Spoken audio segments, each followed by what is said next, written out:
Hi, I'm Hannah with Half Moon Yoga and Art. Did you know that for centuries yogis have been observing the relationship between humans and astronomical objects like the sun, moon, and stars? Hatha, a form of physical yoga practice, comes from the Sanskrit words Ha for sun and Tha for moon. In astrology, the moon represents the feminine. She's associated with cooling, grounding, releasing, reflecting, and inspiration from the second chakra in the sacral region.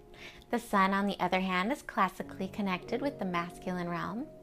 Our sun chakra, the solar plexus at our navel here, governs our ego, just as the sun at the center of the solar system controls the planets that revolve around it.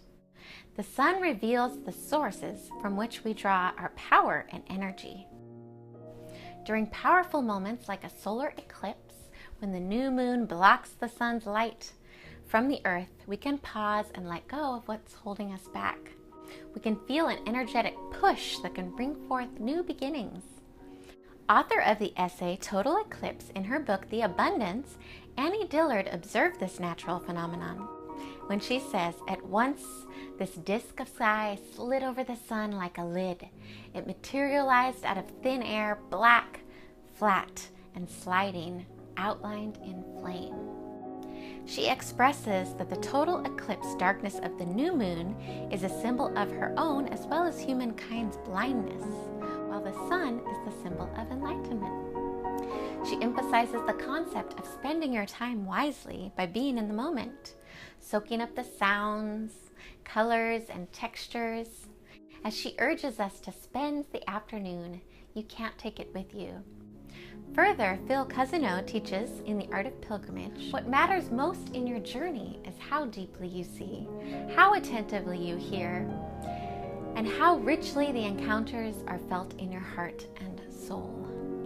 Next summer in 2018, I'm leading a meditative yoga pilgrimage along the road to Santiago in northern Spain. Pilgrims along this route, the French way, often start in Saint-Jean-Pied-de-Port and usually end in Santiago de Compostella. However, this ancient road keeps going until you reach the Atlantic Ocean. This way to Land's End, or Via Finisterre, is believed to be a magical place, an altar dedicated to the dying sun. And this journey enlightens one's soul and has a similar emotional response to the effect of an eclipse. In ancient times, people did not understand the orbits of the moon and the planets. 1,000 years before Christ, Celtic people from all over Europe traveled along this same route in search of the land's end. They believed that the sun died and the souls of the dead gathered here to follow the sun across the sea. This gathering place united the worlds of the dead and the living.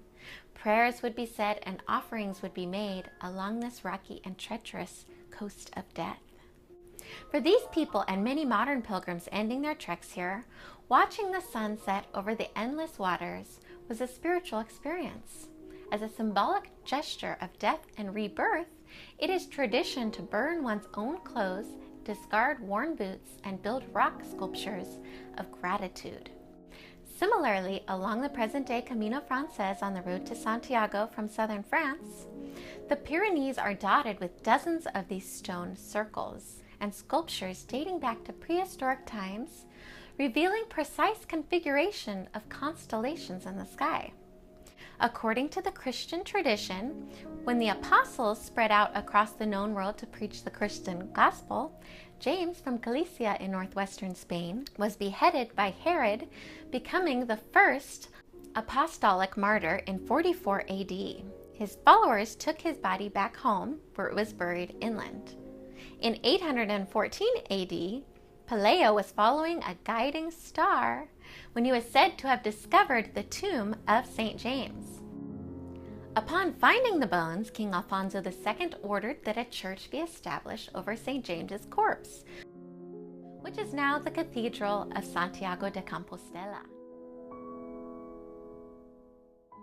In the Middle Ages, this route became very popular for spiritual seeking, forgiveness, and healing, and within the past 20 years, it has once again risen to that popularity. An ancient definition of the word pilgrimage translates to one who goes through the fields. Ironically, the Compostela element of the city's name comes from the Latin campus stellae, meaning field of stars.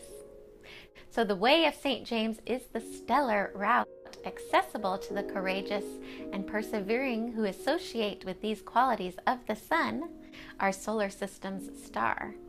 Likewise, according to common medieval legend, the Milky Way was formed from the dust raised by the traveling pilgrims. I hope you found this video to be inspirational and that you'll consider joining us on the Meditative Yoga Pilgrimage, also known as the Spiritual Trekking Adventure on the road to Santiago next summer in 2018. Don't forget to save your space today and learn much more about this experience, as well as other blogs, events, and videos at halfmoonyogaandart.com. Thank you, namaste, and buen camino.